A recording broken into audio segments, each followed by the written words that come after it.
Hello दोस्तों, मैं हूं अनूप और आप सब लोग देख रहे हैं ग्लोबल कॉन्फ्लिक्ट। दोस्तों, इंडिया के साथ लगे हुए बॉर्डर में चाइना की तरफ से जिस तरीके से परेशानी पैदा किया जा रहा है, चाइना लगभग अपने हर एक पड़ोसी के साथ ऐसा ही डिस्प्यूट बना के परेशानी पैदा कर रहा है। चाइना की तरफ से असल में इस तरीके का हरकत इसीलिए किया जा रहा है क्योंकि चाइना एक एक्सपेंशन नीति के तहत आगे बढ़ रहा है। चाइना दुनिया का एकमात्र ऐसा देश है जो दूसरे देशों के जगह को हथियाने के लिए भरपूर प्रयास करता है और कभी भी किसी देश के साथ सेटल बाउंड्री नहीं रखता है। और ऐसे ही हरकत में जहाँ पे इंडिया की तरफ चाइना आगे बढ़ रहा है, तो वहीं पे जापान, ताइवान जैसे देश भी चाइना की इन हरकतों से काफी ज्यादा परेशान हो चुका है। सुनने को आ रहा है कि जापान अब परेशान होकर चाइना के खिलाफ अपने हथियारों का तैनाती कर रहा है और जापान द्वारा चाइना से लगा हुआ बॉर्डर के नजदीक मिसाइल डिफेंस सिस्टम और मिसाइलों को तैनात किया गया। दोस्तों, आपके जानकारी के लिए बता दूं कि चाइना और जापान के बीच में कोई भी लैंड बॉर्डर नहीं है, पर दोनों देशों के बीच में कुछ डिस्प्यूटेड आइलैंड है जिसके ऊपर चाइना दावा तो करता है, लेकिन उसके ऊपर असल अधिकार जापान का है। ईस्ट चाइना सी के अंदर चाइना जापान के टेरिटोरियल वाटर के ऊपर भी अपना दावा करता है और इसी वजह से दोनों देशों के बीच में आए दिन समुद्र के अंदर झड़प भी होता रहता है।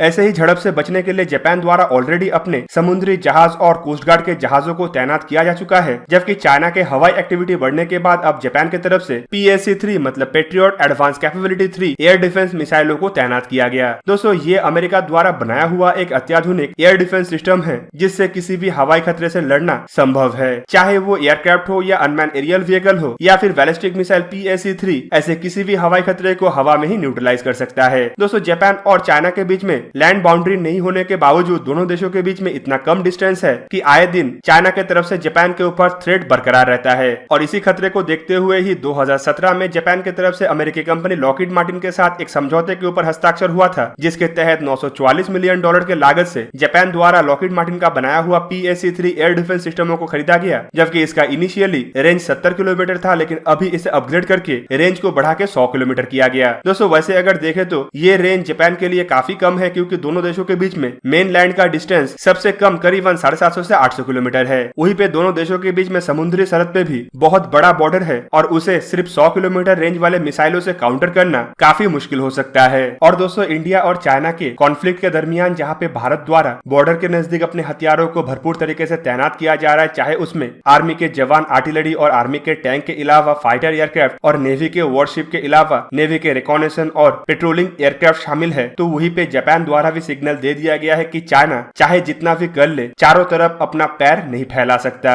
चाइना को अपने हद में रहना पड़ेगा और अगर चाइना अपने हद से बाहर निकलने का कोशिश करता है तो इन देशों के द्वारा चाइना को सबक सिखाया जाएगा और अपने हद के अंदर रहना भी सिखाया जाएगा। चलिए दोस्तों, अब जानने का कोशिश करते हैं कि जापान की तरफ से जिन मिसाइलों का डिप्लॉयमेंट किया गया है, इनका क्षमता कितना है। जापान असल में PAC-3 मतलब पेट्रियट एडवांस कैपेबिलिटी 3 का डिप्लॉयमेंट किया है, जो असल में अमेरिका का बैलिस्टिक मिसाइल डिफेंस सिस्टमों का एक हिस्सा है। इन सिस्टमों में लॉकहीड मार्टिन का बनाया हुआ पेट्रियट मिसाइल या फिर MIM-104 मिसाइलों का इस्तेमाल किया जाता है। वैसे अगर देखें तो PAC-3 से पहले अमेरिका की तरफ से PAC-1 और PAC-2 जैसे मिसाइलों को भी दुनिया के सामने लाया गया था, जबकि PAC-3 इसका सबसे एडवांस वर्जन है। दोस्तों, तीनों मिसाइलों को अगर कंपेयर करेंगे तो आपको पता चलेगा रिलेटिवली ये बहुत ही हल्का और इस्तेमाल करने में आसान मिसाइल सिस्टम है और इसके अंदर इतना एडवांस टेक्नोलॉजी है कि इसे जैम करना या इससे बच के निकलना लगभग नामुमकिन है। पेट्रियट मिसाइलों के पहला वर्जन मतलब PAC-3 का मैक्सिमम रेंज 70 किलोमीटर है, जबकि PAC-2 का रेंज करीबन 96 किलोमीटर से लेके 160 किलोमीटर है,